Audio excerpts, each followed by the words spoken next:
Olá, amigos. Aqui Francisco Pontes, com mais uma análise de uma empresa de mercado. No caso, a Sequoia, que se destacou durante 5 anos, né, como um dos players que mais crescia no mercado. Então, vou logo aqui iniciar compartilhando o site, para ver onde é que localiza as informações de resultado, que é aquela empresa de bolsa, ela precisa estar com isso bem transparente. Então, para quem não sabe, nós vamos aqui logo começar por aqui. Tem gente que não acompanha, mas é importante acompanhar aqui o site da companhia, uma bela, né, que está passando por alguns problemas com relação ao resultado. Então, você clica aqui em relação com investidores.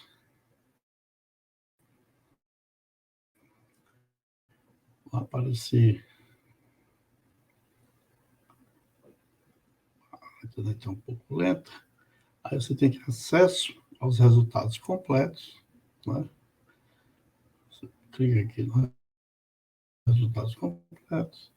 E aí vai aparecer aqui exatamente uma grade com 2023, release de resultados, demonstrações financeiras, apresentação de resultado, que é que vai apresentar na teleconferência, a gravação da teleconferência e a planilha de fundamentos, que é o principal item de quem quer entrar no mercado de ações, principalmente empresas que abrem para a Bolsa, né, faz o processo de ir para a Bolsa, então precisa que esses números sejam muito bem analisados. Então, feito isso, tem essa localização, eu vou aqui reduzir aqui e vamos compartilhar aqui a tela com relação aos resultados.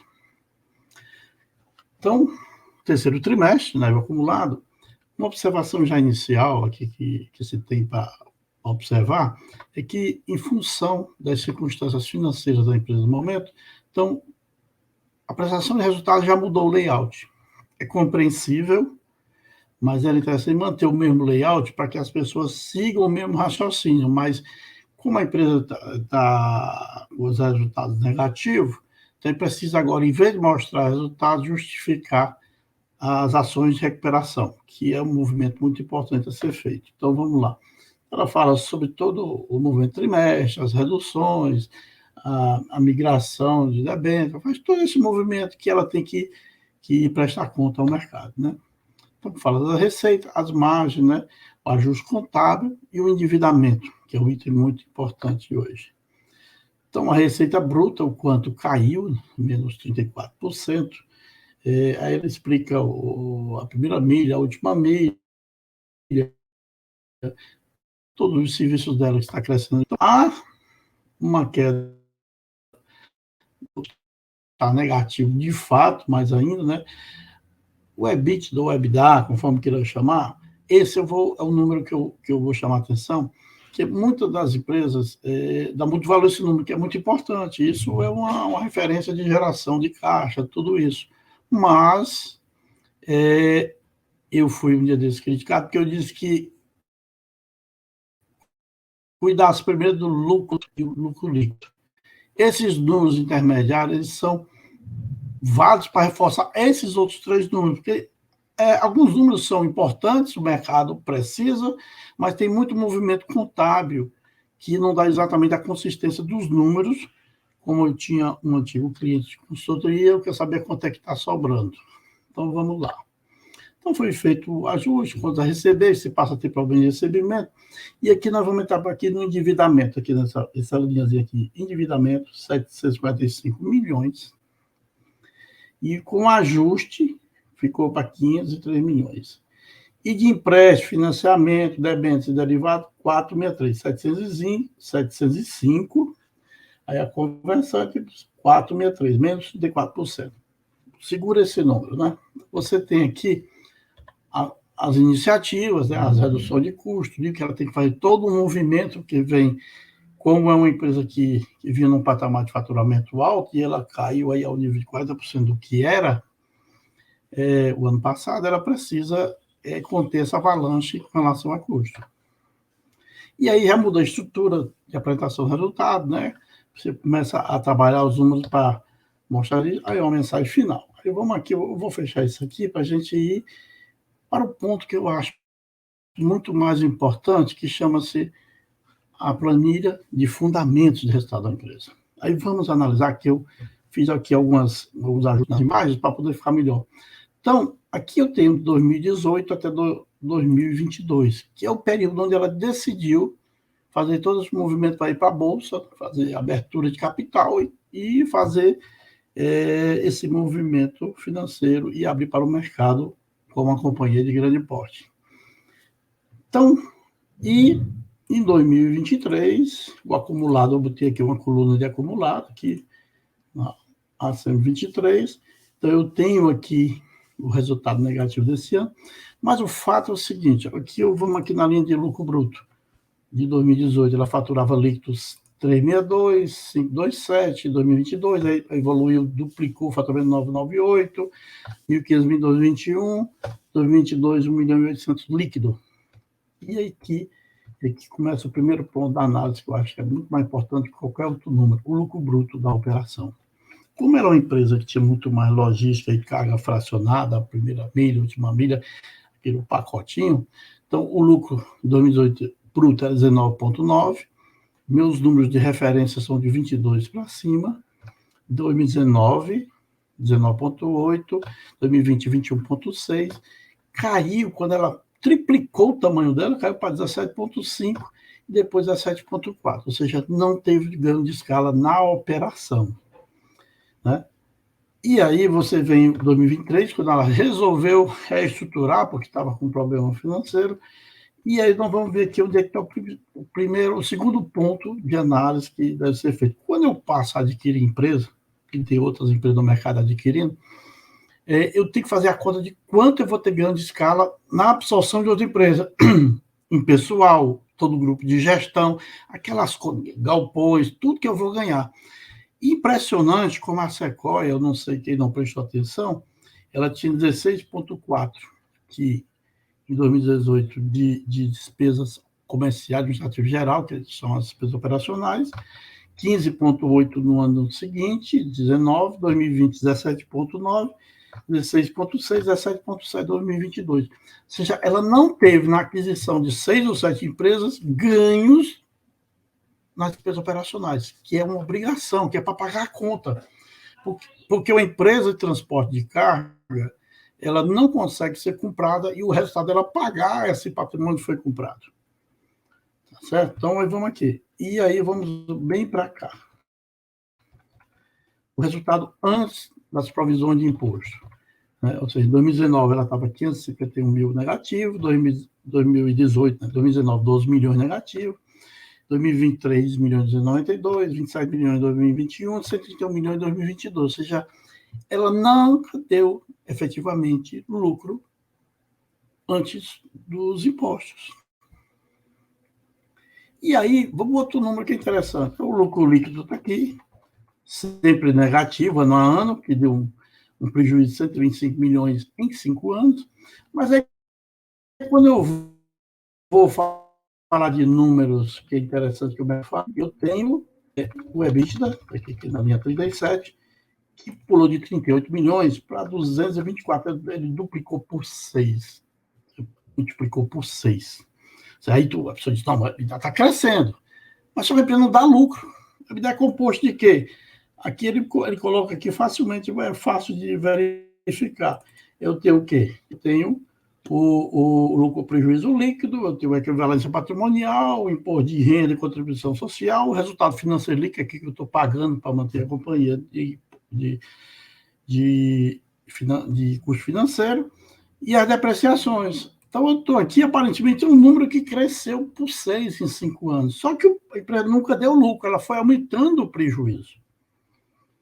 Então, aí é onde eu falo sobre a zona cinza do release, da apresentação de resultados. Ninguém conversa sobre os outros números, fala só sobre a remuneração de capital, tudo, mas quanto é que está sobrando a companhia? Aí vamos ver a ação para esse ano, né? Ou seja, a companhia para esse ano, como é que ela está trabalhando, e os outros anos, tudinho, ela lucro líquido ajustado, e aparentemente ela dava um resultado aqui 132, mas tudo é movimento de números, na boca do caixa não tem. E aí vamos aqui para o ano de 2023.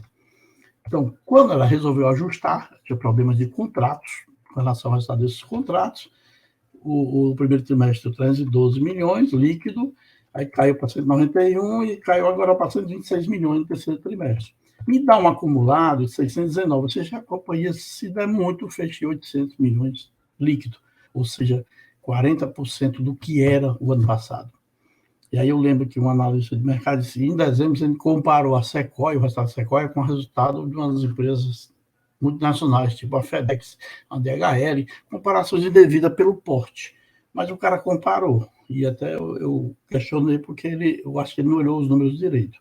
Então ela está com prejuízo na operação ainda 31 milhões. Aí tem um justificativo que tem uma avalanche de custo ainda para participar, que é adequado, e a liberação de contratos que a empresa não quer mais, que não estava dando lucro. Então já está aqui com prejuízo, um lucro bruto da operação negativo, 5% sobre o lucro líquido. Quando eu venho aqui para as despesas operacionais, que é uma coisa que não caiu e ainda está aqui se ajustando, vai levar alguns meses para se ajustar, porque você começa a demitir e a empresa, a companhia, no momento, pelos resultados, não tem capital, e aí, nesse momento, os bancos se afastam um pouco, né? E vai ter que fazer um exercício muito grande para ver se consegue captar até ajustar, porque vai ter fornecedores, tem pessoal, tem desmobilização de uma monta que isso gera consumo de recursos. Aí eu tenho que o lucro antes das despesas financeiras ter 334 milhões negativo. Bom, e o resultado líquido aqui também 135 milhões negativo. O resultado antes da provisão do imposto, 10 milhões negativo. Isso é um número impactante para a empresa que até dezembro do ano passado disse que estava extremamente sadia. Então, tem que ter muito cuidado na análise, ou naquele calor, a empresa abre capital e alguém vai lá e compra e não olha os números consolidados de fato, aqueles números, o detalhe do número é um resultado bem dimensionado, e isso realmente é uma prática, né? Aqui 473 milhões, ou seja, no fim aqui, prejuízo de 332 milhões, prejuízo ajustado. Então, esses são os números.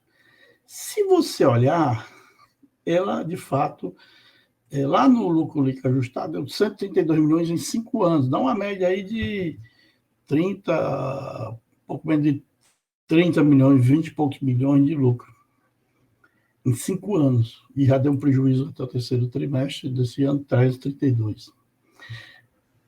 Se nós fizermos uma conta razoável, que ela fecha dos 800, que ainda tem muita conta para pagar, e vai dar esse prejuízo aqui, vai aumentar ainda para perto aqui dos 400 milhões, e ela tem um endividamento que nós vimos lá, perto de 15, cadê o endividamento? Vamos ver aqui.